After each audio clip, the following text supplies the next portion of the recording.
Dear viewers, السلام علیکم، میں ہوں آسیہ حسن اور آپ دیکھ رہے ہیں GB2 نیوز۔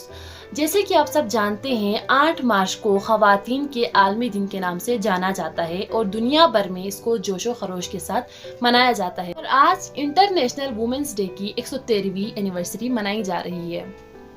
اگر ہم اس کی ابتدا پہ نظر دہرائیں تو ہمیں دیکھنے کو ملتا ہے کہ یہ ایک ٹیکسٹائل کمپنی میں موجود خواتین کے احتجاج سے شروع ہوئی۔ یہ کمپنی امریکہ کے شہر نیو یارک میں موجود تھی اور 1908 میں خواتین نے احتجاج کی اور اس احتجاج میں 15,000 خواتین نے شرکت کی۔ اس احتجاج کا مطالبہ یہ تھا کہ عورتوں کو مردوں کے برابر اجرت دی جائے، کام کا بوجھ کم کیا جائے اور عورتوں کو ووٹ کاسٹ کرنے کا حق دیا جائے۔ اس کے ایک سال بعد نیو یارک کی کمیونسٹ پارٹی نے اس کو خواتین کے عالمی دن کے نام سے اعلان کیا، اور اس دن کو عالمی دن بنانے کا خیال کلارا زینٹک کا تھا۔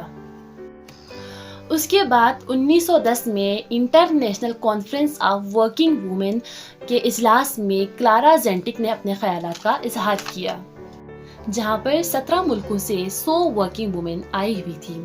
سال 1975 میں یونائٹڈ اسٹیٹ نے اس دن کو عورتوں کے عالمی دن کے نام سے قبول کیا اور 8 مارچ 1975 کو منایا گیا۔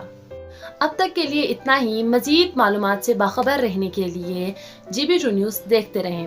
اللہ نگہبان۔